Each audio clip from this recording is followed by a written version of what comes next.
राहुल जी बोले हैं कि अगले 24 महीने हम पूरी तैयारी से आ रहे हैं मोदी जी को रोकने, बीजेपी सरकार को रोकने। तैयारी तो इनको मई 2014 से शुरू करनी चाहिए थी। इतना देर तक आराम क्यों किए 3 साल तक?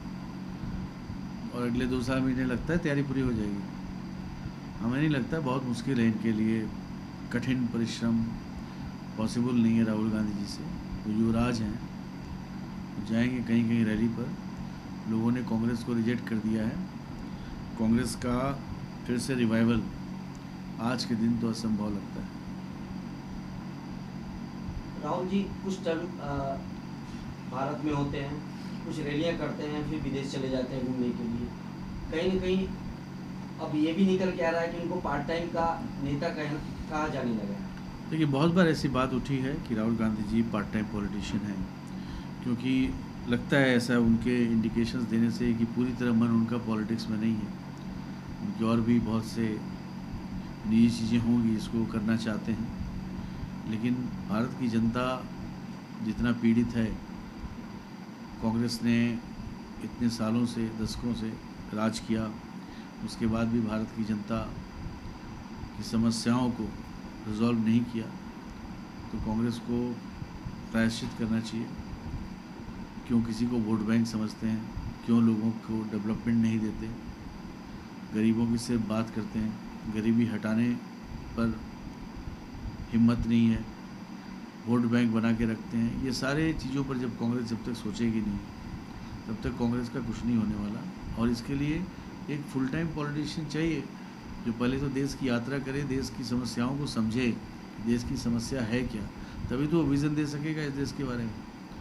इस देश में गरीब गांव है, अच्छा भी गांव है, सबल गांव है, ये गांवों का देश है। आज भी उस गांव को कैसे मजबूत बनाना है।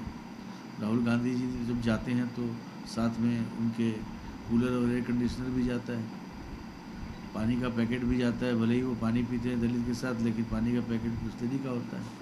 तो इस तरह की बातों से देश का उत्थान नहीं हो सकता। चुनाव आयोग ने 2 दिन का समय दिया है ईवीएम को टेम्पर करने के लिए पॉलिटिकल पार्टी को, बीजेपी इसको कैसे देखेगी? देखिए, बीजेपी की पूरी आस्था है चुनाव आयोग पर।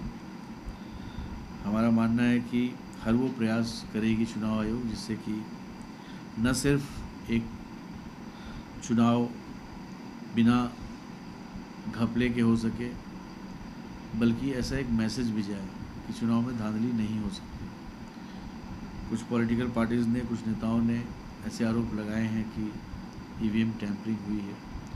चुनाव आयोग सुनने में आ रहा है कि उन्हें एक मौका देने वाला है कि आए और प्रूव करें क्या टैंपरिंग हो सकता है। तो अब उनके ऊपर है, जिन्होंने ऐसे एलिगेशंस लगाए थे कि आएँ और ये सिद्ध करें। वे लोग टेक्नोलॉजिकली बहुत क्वालिफाइड लोग हैं, IIT IIM के लोग हैं। तो हम उम्मीद करते हैं कि इसके बाद चुनाव आयोग प्रूफ कर पाएगी जो ये बोलते आई है कि ईवीएम टैंपरिंग नहीं हो सकती है। हम चाहेंगे डेमोक्रेसी में लोगों का आस्था बढ़े, तो जो सही है वो हो। विपक्ष का ये कहना है कि जब बीजेपी विपक्ष में थे तो ये भी कहते थे ईवीएम में गड़बड़ियां हैं, आज सत्ता में हैं तो बोल रहे हैं ईवीएम सही है। कहीं ना कहीं उनको फ़ायदा है, इसलिए ईवीएम के बारे में सही मान रहे हैं। नहीं, ऐसा नहीं है। हमने ईवीएम के बारे में जब बोला था, उसके बाद से काफ़ी चीज़ें हुई। उसके बाद से चुनाव आयोग ने पूरा डेमोन्स्ट्रेट किया, कोर्ट में भी गया था ये मामला, और उसके बाद से ये प्रूव हो गया कि नहीं हो सकता, और उस चीज़ को हम मान गए। पेपर ट्रेल की हमने बात की थी, तो पेपर ट्रेल की बात अब हो रही है। सरकार ने पेपर ट्रेल के लिए बहुत बड़ा एक मनी जो है चुनाव आयोग के लिए रखा है। तो मुझे नहीं लगता कि टैंपरिंग हो सकती है। बीजेपी ने जब बोली थी उस समय ऐसा लगता था। लेकिन आप एक बात बताइए कि टैंपरिंग की बात क्यों आ रही है? क्या 67 सीट्स जीतने वाले आम आदमी पार्टी जो 70 में से जीते, वो क्या टैंपरिंग के कारण जीते? अगर बिहार में आरजेडी और जेडीयू का अलायंस जीता तो क्या वो टैंपरिंग के कारण जीता? क्या अगर कांग्रेस जीतती है पंजाब में तो टैंपरिंग के कारण जीतती है? तो जब बीजेपी उत्तर प्रदेश में जीतती है तभी टैंपरिंग की बात क्यों उठती है? प्रश्न चिन्ह तो यहाँ होने चाहिए। ये लोग बीजेपी की जीत को बर्दाश्त नहीं कर पा रहे हैं। अगर खुद जीत जाते तो ये टैंपरिंग का मुद्दा नहीं उठाते। तो नए सिरे सोचने की ज़रूरत है, और हम तो चाहेंगे पारदर्शिता हो। चुनाव आयोग ने जो कहा है उसको साबित कर दें। कुलभूषण यादव को लेकर के पाकिस्तान मुकर चुका है, अब भारत सरकार के पास क्या रास्ते हैं? बहुत से रास्ते हैं, पाकिस्तान मुकर नहीं सकता। ये पाकिस्तान का नीजर्क रिएक्शन है और हमें उम्मीद है कि जब उनके आला अफसर बैठेंगे, नेता लोग बैठेंगे, तो इस फैसले पर फिर से सोचेंगे, क्योंकि अगर ये फैसला कायम रहता है तो पाकिस्तान एक रोग स्टेट बन जाएगा। पूरे विश्व में कोई भी पाकिस्तान से बातचीत करने में भी कतराएगा। और इंटरनेशनल कोर्ट ऑफ जस्टिस ने फैसला दिया है, कोई भारत की कोर्ट ने नहीं दिया है।